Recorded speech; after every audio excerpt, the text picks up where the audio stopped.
His police chief says the chase suspect that crashed into and hurt an officer over the weekend is a repeat offender. Why he's calling for change. Plus, Dane County Executive Melissa Agar breaks down her budget proposal, why she's planning for a pay cut for county workers. And the government shutdown continues as the Senate is set to take up yet another spending vote tomorrow. The odds of reopening federal offices by the end of the work week. It's all ahead on News 3 now at 10. And good evening. Thanks for joining us. I'm Eric Franke. And I'm Sarah Carlson. We begin tonight with continuing coverage of a crash on Saturday that left a Madison police officer seriously injured. That's right. You see this video here. It shows a suspect who police tell us is 36-year-old Christopher Bruger driving recklessly and leading law enforcement officers on a nearly 5-mile chase. The driver eventually crashing into a Madison squad car, sending Officer Ryan Kimberly to the hospital, where he remains to this day. The agencies involved in the chase referred 7 felony charges and dozens of other counts to the Dane County District Attorney. And then he took off, nearly striking people, nearly striking vehicles, endangering uninvolved persons in this community. We at that point have a duty to do something about it.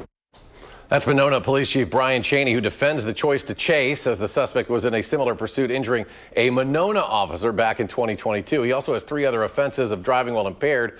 Chief Cheney says this is an example of a violent offender putting more people at risk after a light sentence. It has been a rather warm few days. Chief Meteorologist Alex Harrington joins us now with a first look at our forecast. You said record warmth. Still on the way, Alex? Still on the way. I think we're going to shatter these records both Friday and Saturday. If we don't shatter them, we're going to probably tie them at a minimum here. Friday's forecast is 87 degrees. The record is 85. Sit back. I remember this 2005. And also remember that next day we got up to 87. And our Saturday forecast high temperature is 88. So we're likely going to get these records changed to, well, I should say, we'd have a trio here in 1997, 2005. If we break it, it would be 2025, of course, with these records. And the warm temperatures are going to stick around at least through Sunday. And then the rug gets pulled out from underneath us. We go from summer-like temperatures and some of the warmer temperatures that we would get in the summer all the way into some chilly fall temperatures as we head towards the middle of next week. It's going to feel quite realistically fall outside. And with that transition, we're going to have some rain starting Sunday night, going through Monday, going through Tuesday. When I come back here in about 13 minutes or so, we're going to use Future Track. I'll show you who is going to get those showers. And we'll go through the timing using Future Track. That's in a bit. Sounds good. Thank you, Alex. Beloit police are investigating a homicide that left 1 person dead and another injured. Officers were sent to White Avenue for a report of a shooting early this morning. A 51-year-old man was found with a gunshot wound and taken to the hospital, but later pronounced dead. Another man also came to the hospital with a gunshot wound from the same incident.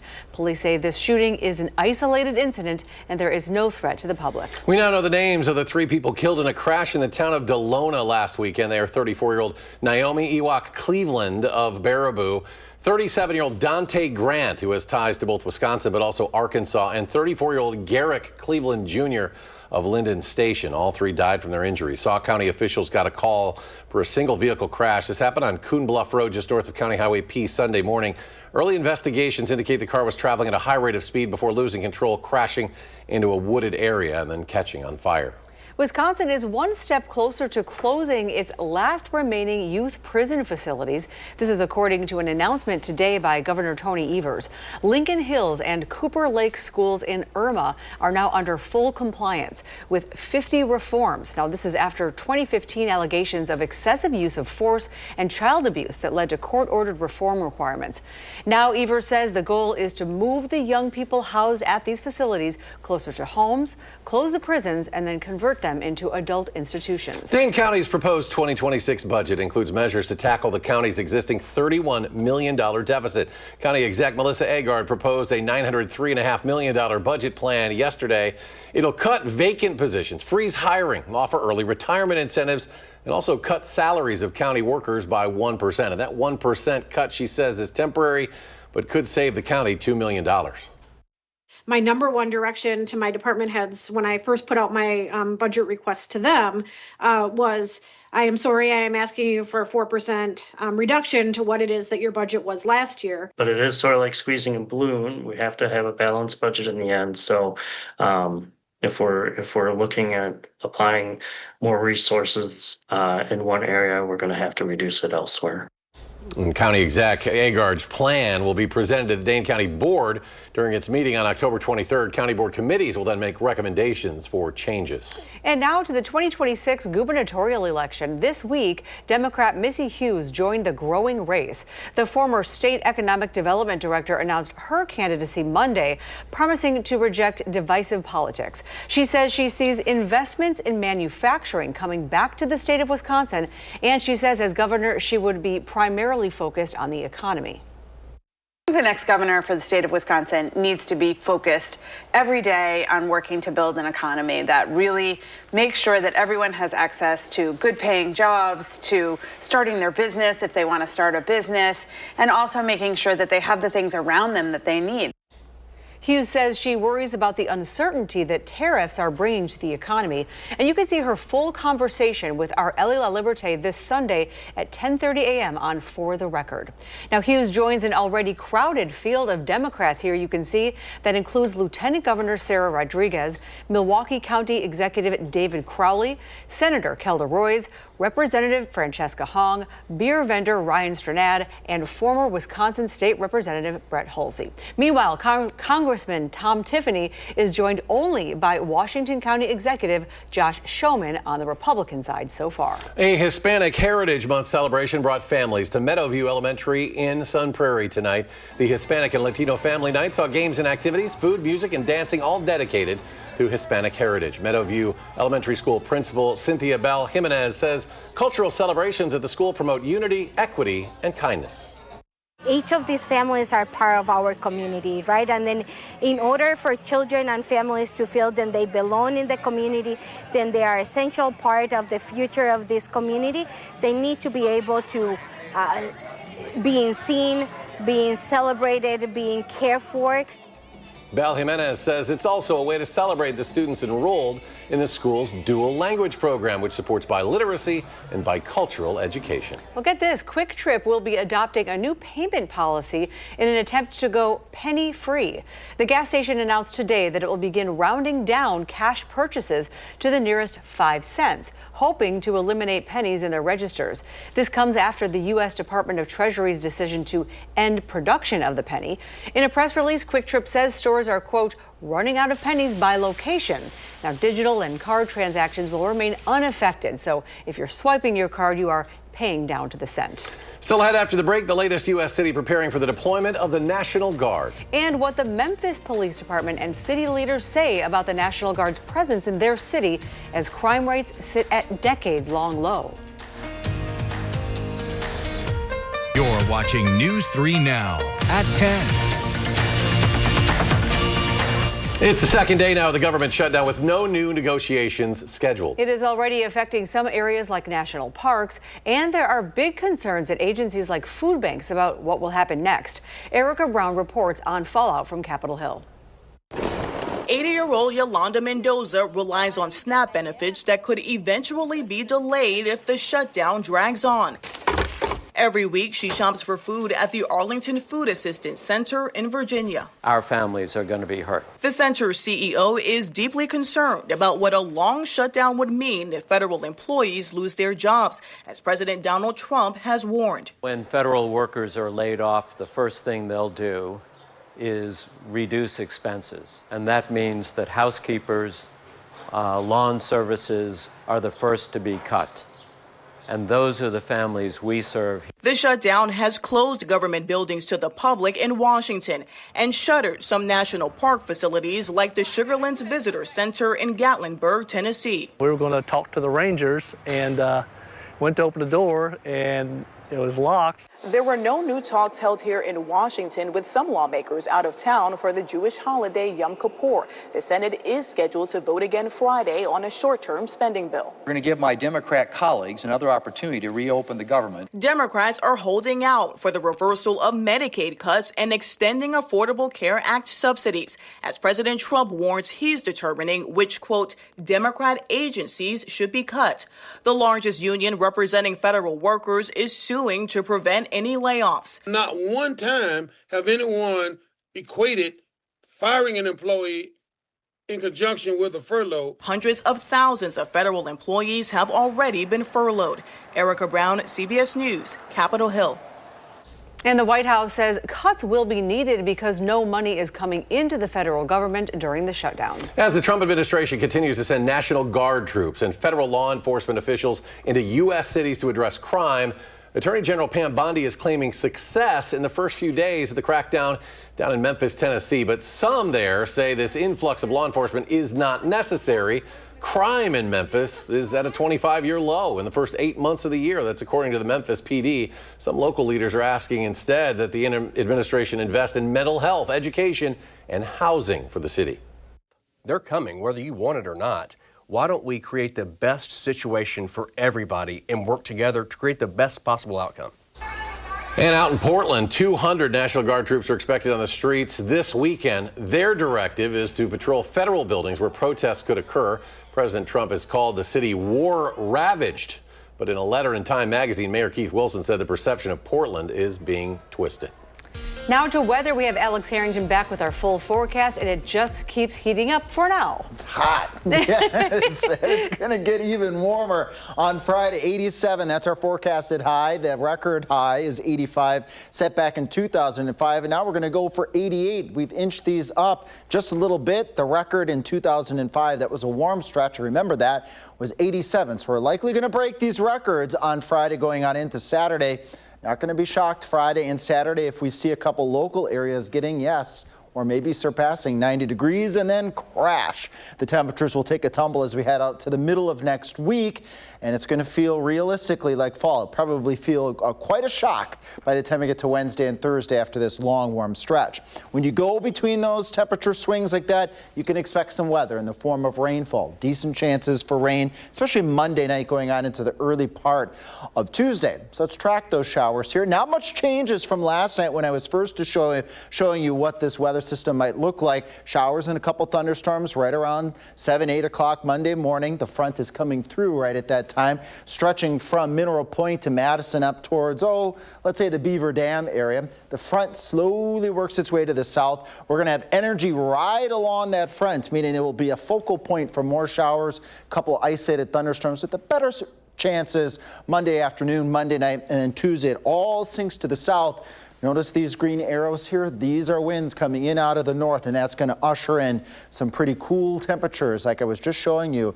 We might be struggling to get to 60 degrees at some point next week, Wednesday going into Thursday. As I mentioned last week, we'd get an update with the drought monitor. Dry conditions, abnormally dry, is starting to spread up from Illinois. We even have moderate drought conditions to the south with not significant rainfall consistently. I predict that this is likely going to continue to expand as we will likely still see the continuation of dry weather after this weather system coming in early next week. Lows tonight, 60 degrees. Remember I said next Wednesday, Thursday, highs are going to be around 60. So our lows tonight are the highs that will be replaced by the time we get to Wednesday going on into Thursday. We'll do 62 in Baraboo, 60 in Janesville, a warm 63 and a 66 to the northwest up towards Vernon County. That's a warm base. It's going to start us off for a very warm day as we go on into Friday. There are those 88s. Look at Lone Rock, 89. I mentioned we could be close. Madison here, 87. We could be closing in on 90 in some locations. And Saturday looks even warmer. That record 87. We'll do 88 for a high temperature. There's that cold front. And then here's the cooler temperatures behind me. 63 Wednesday, 60 Thursday. That low temperature Wednesday night going into Thursday, flirting with 40 degrees. And we try to warm up just a little bit after that. And the big house, temperatures right around 80 degrees at kickoff. It'll be a warm day in Michigan as well, so get ready to wear your short sleeve shirts and have those shades and the sunscreen ready. And scan that QR code if you're sitting at home right now and you got your phone.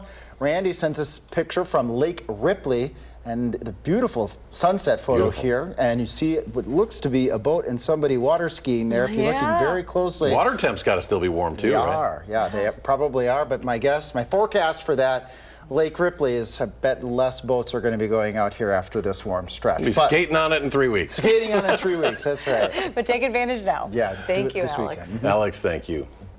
Well, last season, the Packers made huge strides on defense. And you know, they look pretty good through 3 games on defense so far this year, but then on Sunday, Dallas dropped 40 on them. And it's got some wondering just how good they are on defense. Our Packer senior writer Jason Wilde has more from Titletown. I always know when Matt LaFleur tells me that I've asked a good question, it's not because the question was really that good. It's because he doesn't have an answer for it.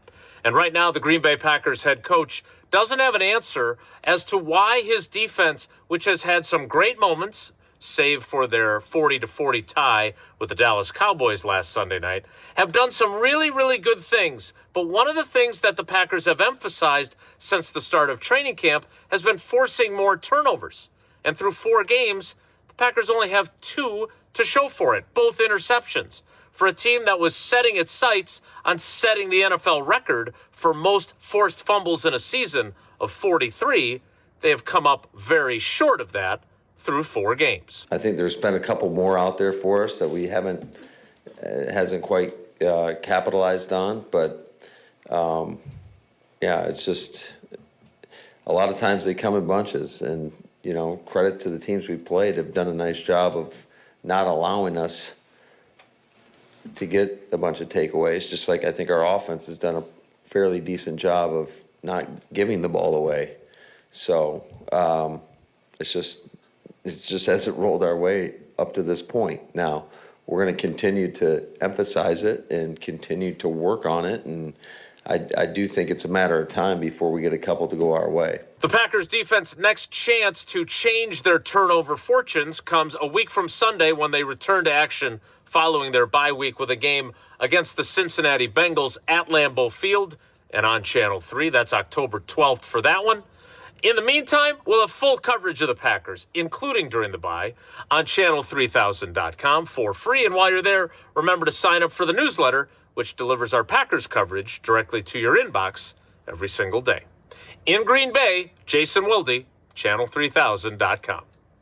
The Packers with a 3-3 record under Matt LaFleur coming out of their bye week, but they have won 3 of their last 4. Now, they're going to take a week off. Brewers just kind of been sitting around waiting to see who's next, right? Yeah, how often do you get a bye week in baseball? That's pretty much what it is. Exactly. Yeah. It must mean you did something pretty well. And waiting on their doorstep is a team that they know pretty well. We'll tell you exactly who the crew drew in the postseason and why it's historic next on News 3 Now.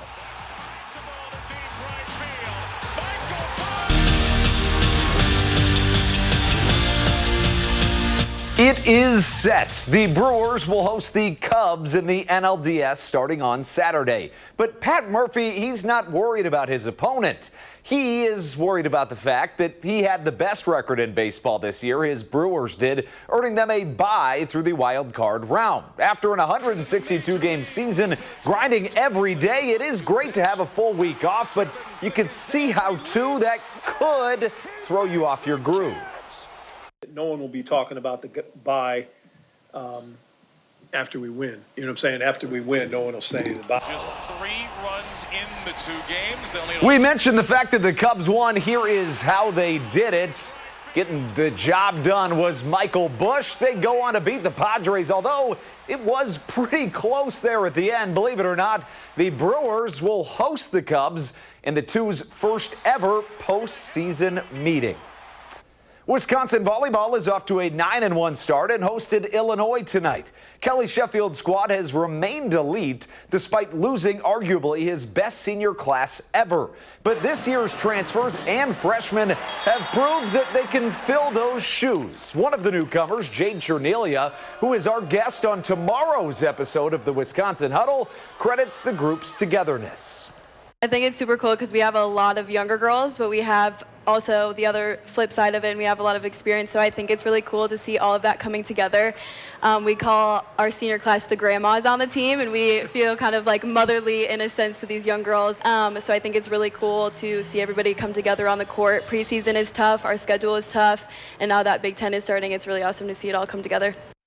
But you didn't think I'd mention a game and not show you the highlights, did you? I would never. Wisconsin hosting Illinois. They won the first set, and in the second, the freshman who grew up coming to Badger volleyball games is living out her dreams. Madison Quest with the kill, but no one had more kills than Mimi Collier, 16 of them. Oh me, oh my, what a spike. She's had double-digit kills in each and every one of Wisconsin's games this year. And how about the redshirt sophomore Una Vajagic? She gets the job done. The sophomore had 10 kills too, as the Badgers, and sorry to mention this so many times, but kill the Illini 3-0.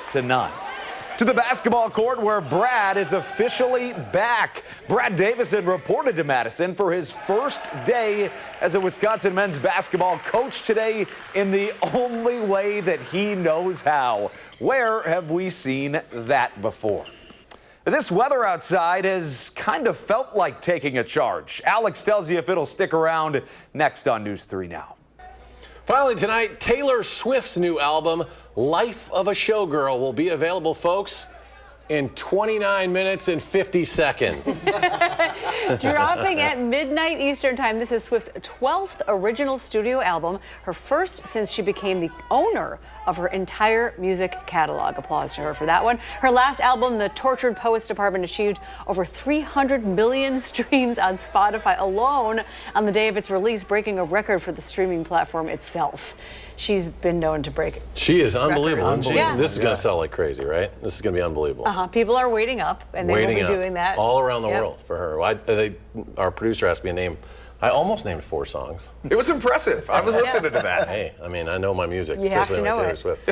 Final check with Alex, and speaking of records, Taylor Swift will break some. We might break some tomorrow. Yeah, actual weather records here. 87 for that Friday forecasted high. The record, 85. So, and that was back in 2005. We'll do 88 on Saturday. We inched that up a little bit. The record was 87 back in 2005. Can't rule out a couple of places. I've said this all day today that there could be a couple areas getting to 90 degrees this weekend. Wouldn't be a shocker there. Friday and Saturday. Sunday still on the warm side, turning pretty breezy on Sunday out ahead of that cold front.